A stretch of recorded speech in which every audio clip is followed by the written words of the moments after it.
I never expected my sister's, Anna's, wheelchair to be chained to our front porch by our power-hungry homeowners association president. Then, an undercover FBI agent told us she'd been spying on our area for years. How far would you go if your family's freedom was literally locked up by the people who are supposed to protect your neighborhood?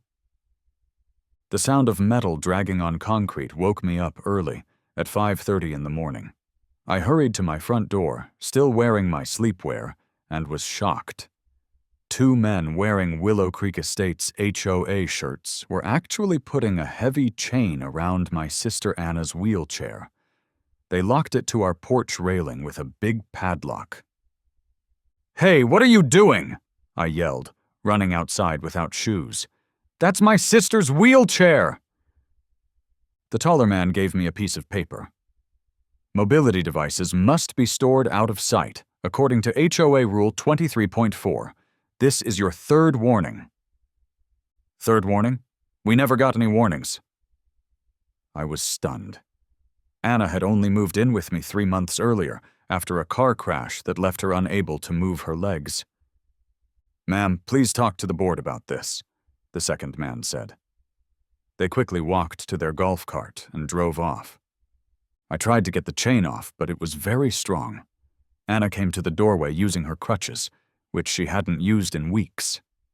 "What's going on, Sarah?" Her voice was shaky. Anna had worked very hard in physical therapy to be able to use her wheelchair by herself. "Some kind of mistake," I said, trying to sound calm for her. "I'll fix this quickly." I called a person who cuts locks, a locksmith, but he said he couldn't come until later. Anna was crying. "I have my new job interview today. I can't miss it." I helped Anna into my car and got her to the interview, but she was very upset about having to rely on me again. While she was gone, I read through all 94 pages of our HOA rules. There was a rule about mobility equipment needing to be kept inside or in special areas, but the rule was clearly for things like bicycles and scooters, not wheelchairs. The locksmith finally came and cut the chain. It cost me $175 for the emergency service. While he was working, my next-door neighbor, Diane Peterson, walked by with her 3 garden gnomes. The HOA never seemed to notice those, even though they weren't allowed. "It's a shame what Barbara's doing to you," Diane whispered. "Barbara? Barbara Thompson, the HOA president?" I asked. Diane nodded.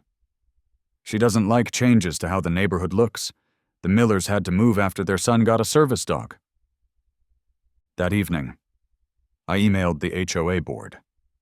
I explained Anna's disability and asked for an exception, based on the Americans with Disabilities Act. Within an hour, I got a reply. "Your request is denied.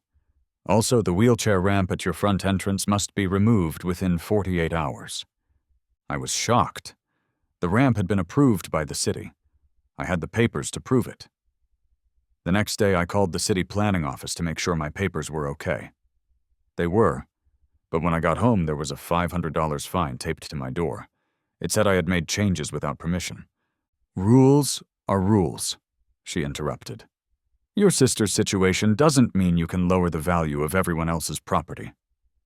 "The wheelchair ramp is barely visible from the street," I explained, "and chaining down a wheelchair is cruel and probably illegal." Barbara's eyes narrowed. "Maybe Willow Creek isn't the right place for your family." As she walked away, I noticed she didn't say anything about the Petersons' holiday decorations, which were still up from last Christmas. And Mr. Rivera's boat was parked in his driveway, which was also against HOA rules. That night I stayed up late, learning about disability laws. I found out that what the HOA did was clearly against federal laws. I printed out the laws to take to the HOA meeting the next evening. When I walked into the community center for the meeting, everyone suddenly stopped talking. 20 neighbors stared at me as I sat down. Barbara was at the front table with 4 other board members. I raised my hand during the time for comments, but Barbara ignored me repeatedly. Finally, I stood up. I'd like to talk to the board about disability exceptions and the illegal chaining of medical equipment, I said loudly. Barbara's face turned red. That's not on tonight's list. Sit down, or you'll be asked to leave. My neighbor, Kevin Jackson, surprised me by standing up. I want to hear what Sarah has to say. My mother uses a wheelchair too. Barbara reluctantly gave me 3 minutes. I explained Anna's situation calmly and gave everyone copies of the ADA rules. Some neighbors nodded in agreement. Also, I said, I've found proof of unfair rule enforcement in our community. I held up my folder of pictures showing many violations that weren't punished at certain homes. Barbara slammed her gavel. Meeting over! As people left, Kevin came up to me. Be careful, he whispered. Barbara has friends on the city council, but you're not alone. I drove home feeling worried and determined. When I pulled into my driveway, I was shocked. Yellow eviction notices were all over my front door. The eviction notices weren't even real. They were fake HOA papers made to look official. I tore them down before Anna could see them. The next morning, I woke up to the sound of drilling. I ran outside and found 2 men putting up a security camera on the light post across from my house. What's going on? I asked. HOA security improvements, the worker replied, not looking at me. All common areas were getting cameras. But this camera wasn't pointed at any common area. It was aimed directly at my front door. I called my friend, Mia, who was a lawyer. They can't do this, she said after hearing everything. Keep records of everything. Get your own camera. I installed a doorbell camera that afternoon.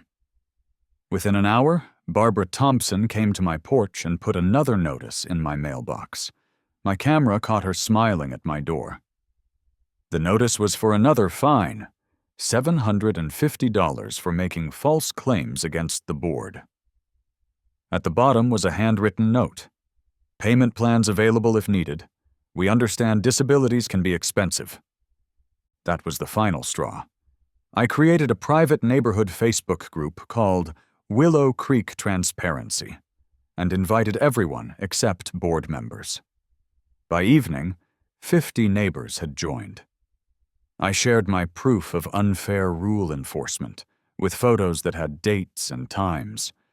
The next morning, someone put a large envelope under my door. Inside were papers showing that the HOA had paid $45,000 to a landscaping company owned by Barbara's brother. The work was never done. The note said, I'm on the budget committee.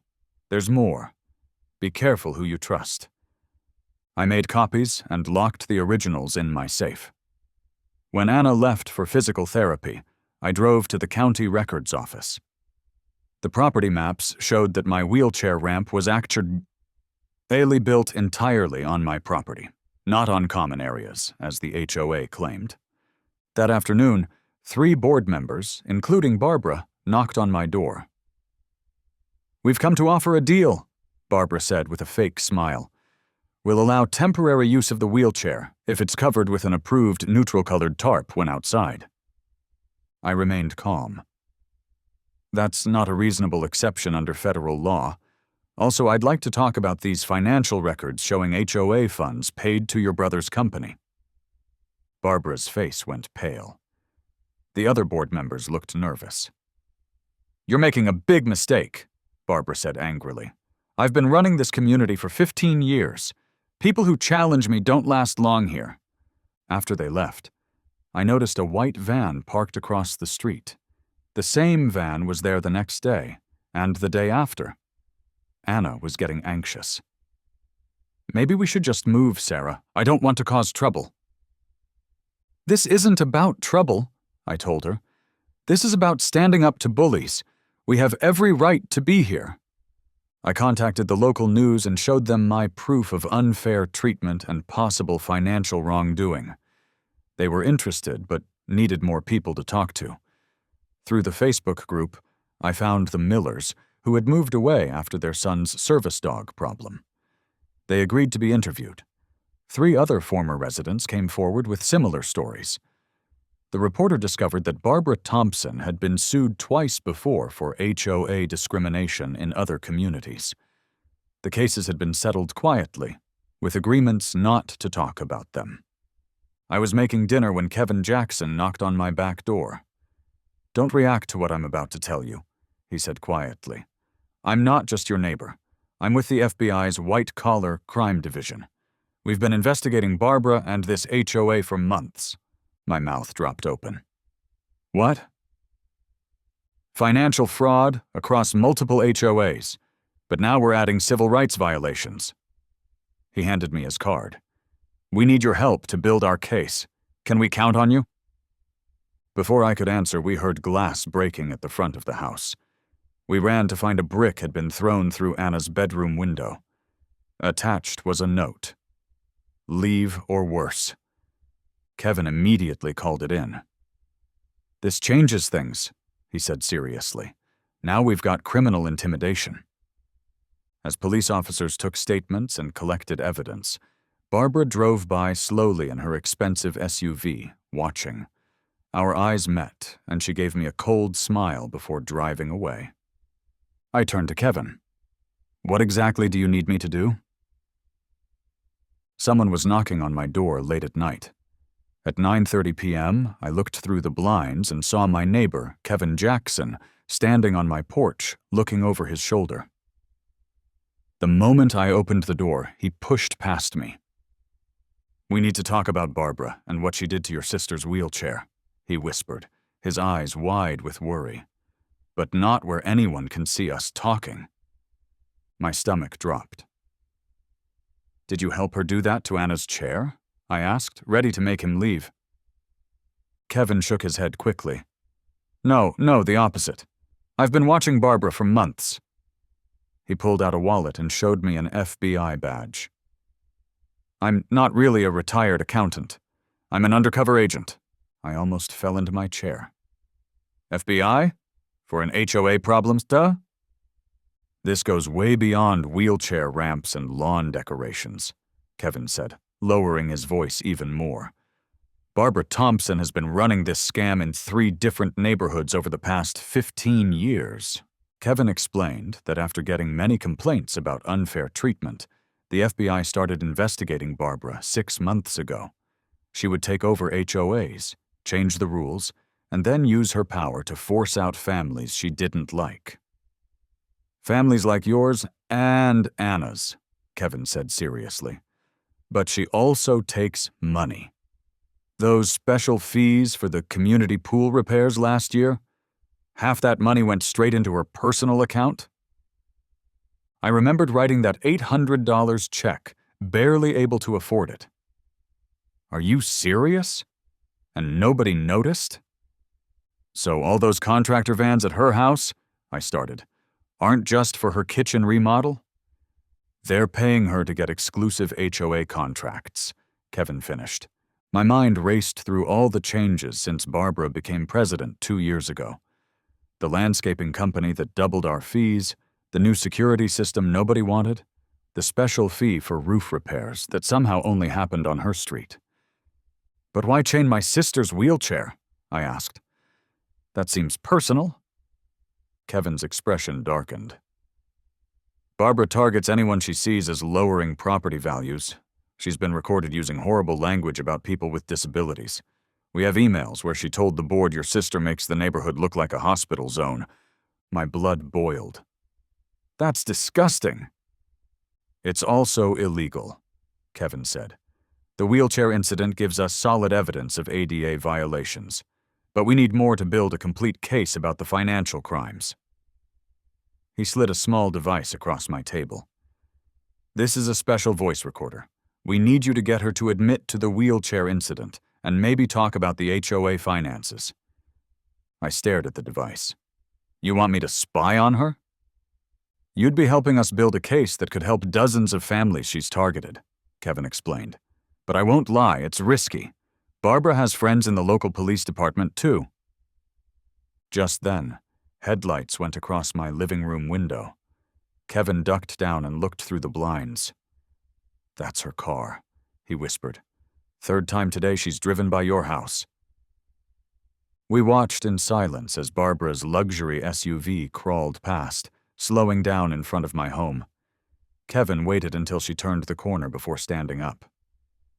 "She's watching you," he warned. "Be careful what you say around anyone in the neighborhood. Some of them report back to her."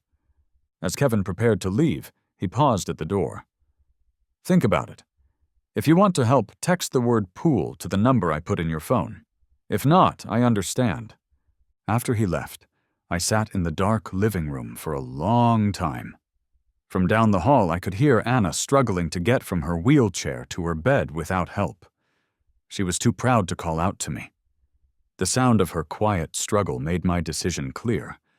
I picked up my phone and typed pool. Within seconds, a response came back. "Meeting tomorrow. Playground, 3 p.m. I went to check on Anna, but as I got close to her room, I noticed something outside her window.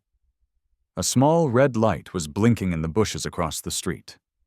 Someone was watching our house. I spotted Kevin sitting alone on a bench at the community playground, pretending to read a newspaper. It was like an old spy movie. As I got closer, a mom with 2 young children walked past, and Kevin immediately started talking loudly about baseball scores.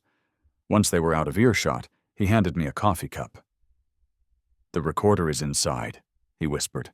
"Just press the bottom of the cup once to turn it on." As we talked about the plan, I noticed the Henderson kids playing nearby. Their mom, Judy Henderson, was on the HOA board and Barbara's close friend. "Don't look now, but we're being watched," I whispered. Kevin nodded slightly. "That's why we're only talking about baseball. As far as anyone knows, we barely know each other." He explained that the FBI had discovered Barbara was using HOA funds to pay for her daughter's college tuition and her husband's golf club membership. They needed proof connecting her directly to these financial decisions and the harassment campaign against homeowners who opposed her. "The meeting tonight is perfect," Kevin said, referring to the emergency HOA meeting Barbara had called. "We know she's planning to announce another special fee, supposedly for security cameras. But most of the money will disappear." I frowned. "How am I supposed to get her to admit anything with the entire board there?" "You're not," Kevin replied. "You're going to publicly challenge her about Anna's wheelchair. She'll get angry, and afterwards she'll likely confront you privately. That's when you record her." As we finished talking, I saw Judy Henderson staring at us while pretending to watch her kids. She immediately pulled out her phone and started texting. "She's reporting to Barbara right now," Kevin said quietly. "Remember, as far as you know, I'm just a friendly neighbor." "Before we start the new security fee," I called out, "I'd like to talk about the illegal chaining of my disabled sister's wheelchair." The room went silent. Barbara's smile vanished. "That matter was handled according to HOA rules," she said coldly. "Your personal complaints aren't on tonight's list." I held up the chain that had been on Anna's wheelchair. "This is discrimination against a person with disabilities. It violates federal law." Several neighbors gasped. Barbara's face turned red. "Your sister's equipment was improperly stored," Barbara snapped. "The board's decisions are final." "We never voted on restraining a wheelchair," said Jack Wilson, a board member I hardly knew. "When did we approve that?" The room erupted in confused questions. Many neighbors looked shocked. They hadn't known about the missing renovation money. As the meeting turned into chaos, I noticed Kevin at the back, typing something on his phone. Our plan was working. Barbara was losing control. After Barbara abruptly ended the meeting, I stayed in the parking lot, pretending to search for my keys. Sure enough, Barbara stormed over to my car. "You've made a serious mistake," she hissed, pointing her finger at my chest. "Your little show tonight will cost you—" I pressed the bottom of my coffee cup. "Are you threatening me, Barbara?" "I'm promising you consequences," she said. "Your sister's wheelchair was just the start. Keep pushing and you'll find your car towed, your trees cut down for safety reasons, and fines you can't possibly pay." Why are you doing this? I asked, trying to keep her talking. What did we ever do to you? Barbara stepped closer. People like your sister lower property values. I've worked too hard building this community to let people like you ruin it. The same way I got rid of the Gonzalez family and their noisy kids, and old Mrs. Wilkins with her ugly medical equipment on the porch. My hands shook with anger, but I kept recording. And the money for the clubhouse renovation? The new security system? She gave a small, smug smile. Managing an HOA isn't free. Consider it my payment for keeping undesirable people out. As she walked away, she turned back. I'd start packing if I were you. By this time next month, you won't be able to afford to live here anymore. I waited until she drove away before texting Kevin. Got it all? His reply came seconds later. Don't go home yet, wait 30 minutes. I sat in my car wondering what he meant. Then I saw Barbara's SUV return to the clubhouse. She went inside with 2 board members carrying folders. Through the window, I could see them taking papers from the filing cabinets and stuffing them into bags. They were destroying evidence. When I finally got home, I found Anna waiting up for me. How did it go? She asked anxiously. Before I could answer, we heard the sound of something hitting our garage door. I rushed to the window just in time to see Barbara's teenage son running away after spray painting "Leave Now" across our garage. It went exactly as planned, I said grimly, sending the photos and a message to Kevin. They're scared. Anna wheeled over and squeezed my hand. What happens tomorrow? Tomorrow, I said. We set the trap. As we turned off the lights, I noticed a car slowly parking across the street, headlights off. Someone was watching our house. Don't look, I whispered to Anna, but I think the FBI isn't the only one watching tonight. Barbara Thompson, Kevin announced loudly, so everyone could hear. The FBI has been watching you and your HOA board for the past 8 months. People started coming out of their houses. The Jacksons across the street, the elderly Fosters from next door, even the Petersons stopped watering their gnomes to stare. This isn't what it looks like, Barbara stammered, dropping her clipboard. I'm just enforcing the rules everyone agreed to. Kevin shook his head. Rules you changed without proper votes. Rules you only applied to certain people. Rules that break federal disability laws. More FBI agents pulled up in unmarked cars. One handed me back the chain they'd found in Barbara's garage, the same one used on Anna's wheelchair. They had fingerprint evidence linking it directly to Barbara and her favorite board member, Tom. We have video evidence of you placing this chain, the agent told Barbara. Her perfectly styled hair seemed to fall flat as she realized she was caught. Anna rolled onto the porch, and I've never been prouder of my sister. I thought I was the one with mobility problems, she said to Barbara, but you're the one who can't move forward with the times.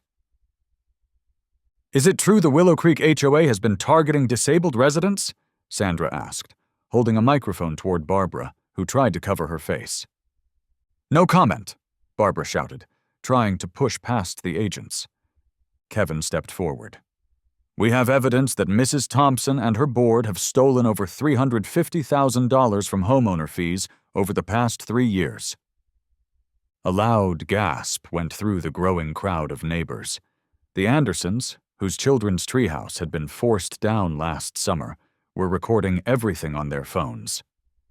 That money was supposed to fix the community pool, shouted Mr. Foster, who used a walker himself. You said there wasn't enough in the budget.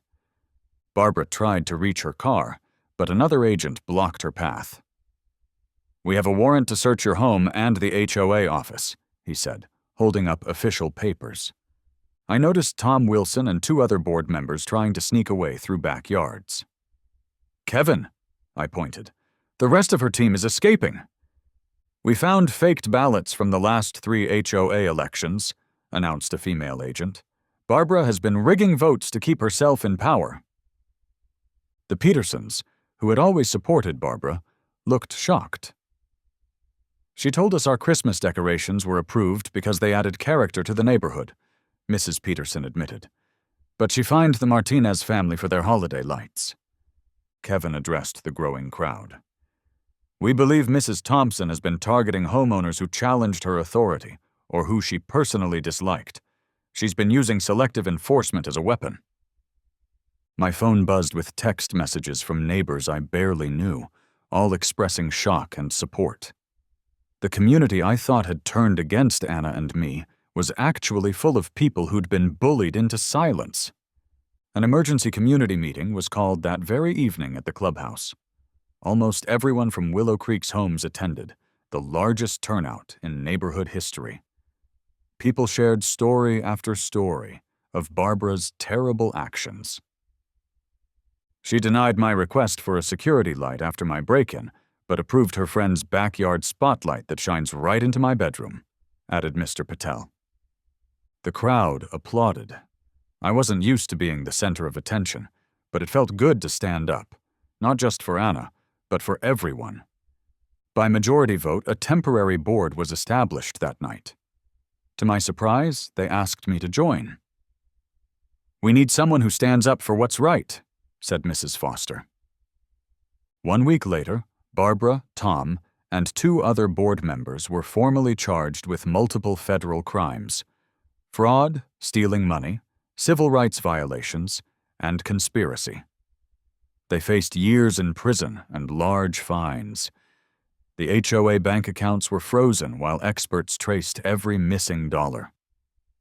The new board discovered Barbara had been taking money for almost 5 years, almost from the day she became president. Our first official act as the new board was to pass a complete accessibility policy, with Anna as the advisor. All violation notices were suspended while we rewrote the rules to be fair and clear. "This isn't about getting revenge," I told the newspaper reporter who covered our story. "It's about making sure everybody feels welcome in their own neighborhood." 2 months later, the community gathered for a block party, the first in Willow Creek's history. People who had lived next door to each other for years were finally becoming friends. Children played on lawns without fear of violation notices. The Martinez family's son, who used a walker like Anna, showed off the new accessible playground equipment we'd installed with the money we got back. As Anna and I watched our neighbors laughing and sharing food, she squeezed my hand. "Thank you for not giving up," she said. "Some chains you can see, and some you can't. We broke both kinds." The infamous wheelchair chain now hangs in our community center with a small sign that reads, "Freedom sometimes requires courage, community, and occasionally the FBI."